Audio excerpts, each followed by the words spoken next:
Does this alarm ring a bell? Does this remind you of your time in school? Why is it so that no matter where we live, we have similar life experiences?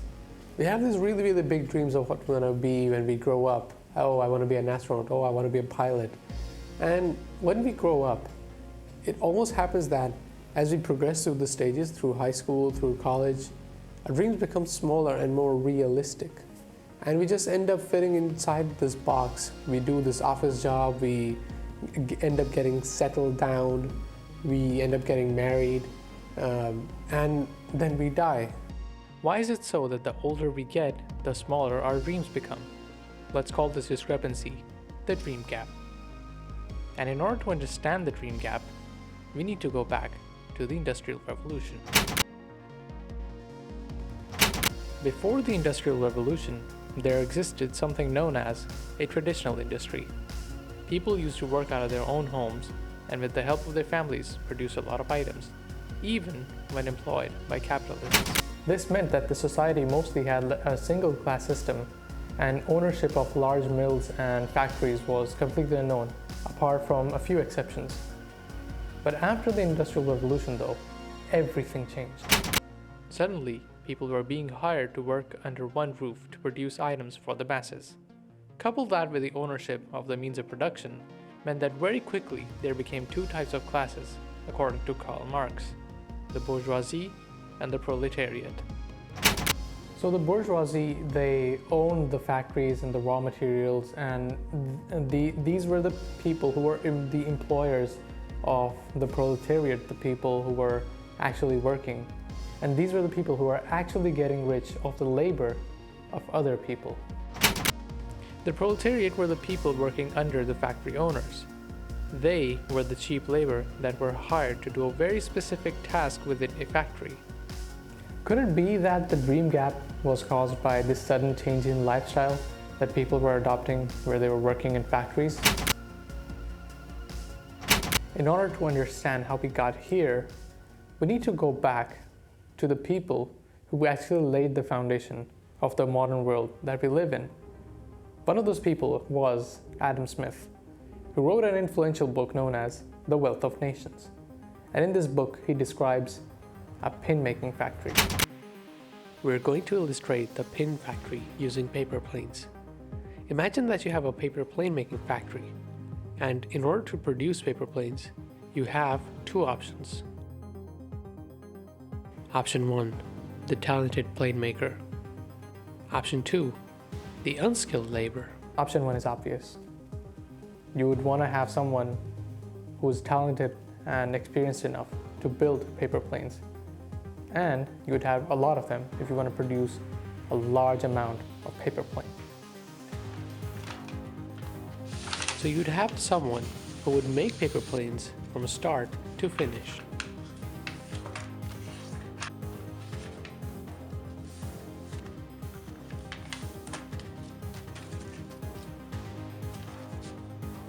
Although this may seem very obvious, but that's not the way Adam Smith suggests you build a pin factory, or in this case, a plane factory.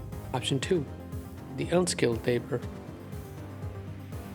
Adam Smith suggests that you break the entire operation into small components and give each component to one person, breaking the 8-step process into just one step per person. Smith suggests that we break the operation down in a way in which each unskilled worker could do one step of the build using simple instructions. In this manner, you can have cheap, unskilled labor follow simple instructions, and the skilled paper plane maker is no longer needed. But how does this paper plane factory or this pin factory involve the dream gap? Is there more to the story, or are we missing something? So in order to understand where the dream gap actually started off, we need to understand the idea of interchangeability. See, back in the older days, if any machine was created, it was created custom.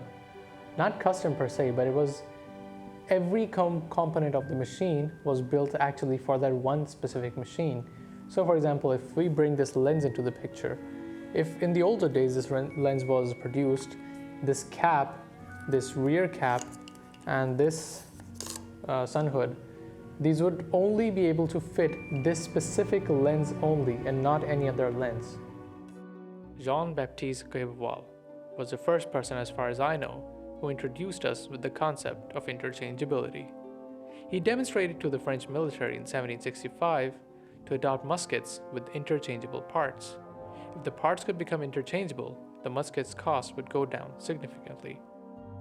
Thomas Jefferson actually met Guéval in Paris and wanted to bring back this idea of interchangeability back to the United States.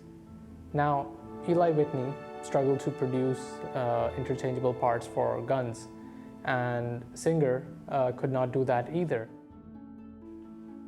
It was only until Henry Ford that the idea of interchangeability was successfully implemented. When Ford launched his new system, the productivity increased by more than 400% in some plants. But the piece of the puzzle that we cannot find, or that we're ignoring, is the fact that it's not just the parts that got replaced in this quest for interchangeability. It was that the whole quest of interchangeability was that everything had to be replaceable, including the people who are actually building the machines. So the manual only remains, but the people also became interchangeable. If you want to know the single biggest place where dreams are killed and the dream gap actually comes from, it's the schools. See, schools make you fit inside a box and make you conform to their rules. You see, schools actually make you conform because of a promise. The promise is that if you conform now, if you be a good boy or a good girl right now, what will end up happening is that you'll get good grades, which will enter you into a good high school. A good high school leads you to a good college, and a good college leads you to a comfortable, cushy life, cushy job, and you can have a really, really good life ahead of you. All of this conformity is to get the prize at the end of the pot. So now that you know the reasons why the dream gap exists, you also need to understand that the roadmap that your parents had, the comfort of the roadmap, actually does not exist anymore. You now live in a much more scarier world than your parents or your grandparents. And you need to realize that now is your time to carve out your own path, your own map, because the map does not exist anymore. Now, with the internet and all this technology, all you need is a great idea, an internet connection, and some perseverance to actually make your idea real. We're living in a world and we're surrounded by technologies that were invented by a college kid in a dorm room. All these technologies are the manifestation of going back to pre-industrialization times, where the people, the laborers, and in fact, if you want to say it that way, owned the means of production. And now is your time to use these technologies to make your own idea come true. And so next time when you're sitting in school and you feel like I don't understand what I'm supposed to do in life because I feel like out of place, maybe something's wrong with me, just realize the fact that maybe school is preparing you for a world that does not exist anymore. These ideas were adopted from Seth Godin's amazing book, Linchpin. If you want to change your life, read his books, listen to his podcast, Akimbo, and if you want to know how the world works inside and out, tune in next week to Mindscream, ice cream for the mind. Subscribe if you like content like this. I'll see you next week with a new Mindscream.